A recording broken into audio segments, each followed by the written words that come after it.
gribētu veidot savu saimniecību, kur būtu virzīta uz pārstrādi, pamatā audzējot bioloģiski rabarberus un pārstrādāt viņus pamatā dzērienā, kas būtu limonādes un arī alkoholiskie dzērieni. Zaļš, brauc.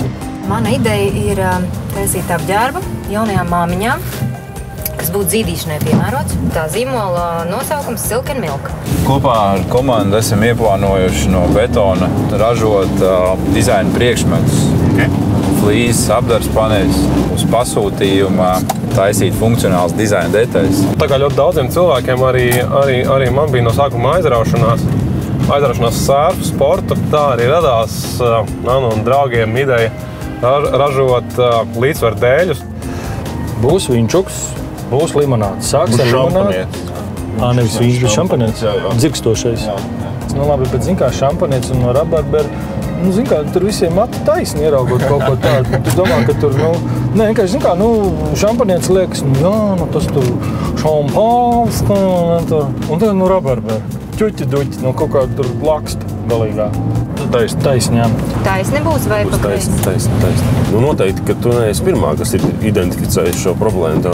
Tev ir kaut kādi konkurenti? Vietējā tirgu es atklāju, ka ir divas ražotnes, kas taisa. Viņi taisa topiņus, bet tas kopskats, kā viņi izskatās, viņi atgādina tādu naktskraklo apakšveļu. Kur jūs gatavoties tirgot to produktu? Pārsvarā šādi dizaina produkti.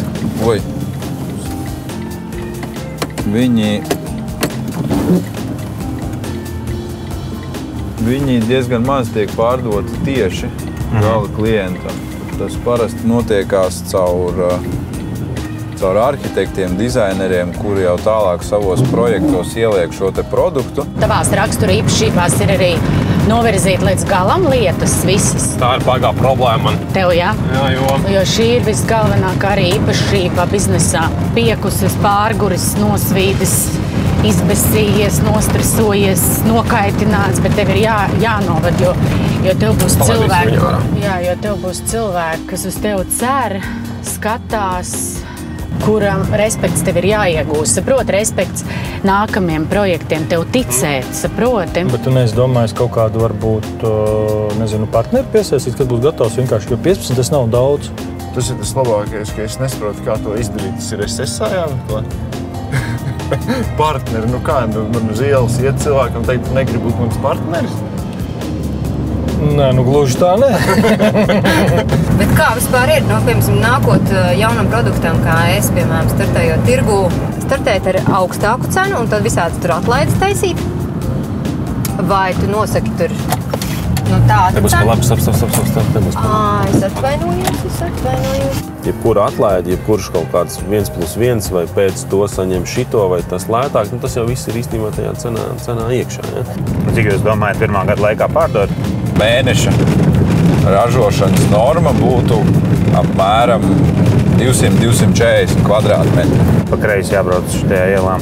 Jūs tiešām plānojat ražot 200 kvadrātmetrus un 12 mēnešos, tad to noteikti nav vērts darīt. Bet es esmu pārliecināts, ka jūs varat pārdot daudz vairāk. Tev nav tā, ka tev iet tā viena ideja un tad tu redzi, vēl ir šitāda lieta un visas viņas gribās darīt. Tā, mēs te griežamies. Tagad griežamies pa labi, jā. Plaukta cena viņam būtu 4,5 eiro. Internetā. Lepsis mierā. Cik tu būtu gatavs dot par tādu? Sapratu, kas ir, tu esi tajā kategorijā, kas ir saucamais mežazers. Jā. Mežazers maksā cik? Pie 3, kaut kā 2,80, 2,90. Voķi ir atbildi. Cilvēki pētījuši, kur uzņēmumi paliek lieli un kur paliek maziņi. Lielākoties lieli kļūst uzņēmumi, kur uzreiz plāno būt lieli. Rudolf, tad, kad tu sāksi, kā saka, vadīt to biznesu, tev būs cilvēki, tev būs konkrētā datumā jāizmaksā algas, jāsamaksā rēķini, pretējā gadījumā tev atslēgs to. Tas ir viss finanses. Ir jābūt daudz lielākam vērienam, un tam jābūt jau ir sākotnējā plānā. Tev dienas beigās ir svarīgi, lai kontā ir nauda. Tas viss. Tā, šitien mēs rājam zem tilta apakšā, jā? Tad nav skaidrs. Taisni. Jā. Es atvainojos. Es nebiju domājis, ka tas būtu tik sarežģīti. Tas ir kā biznesā, tev jādara vairākas lietas vienlaicīgi. Lai es izlaicinātu uzņēmēju pasaulē.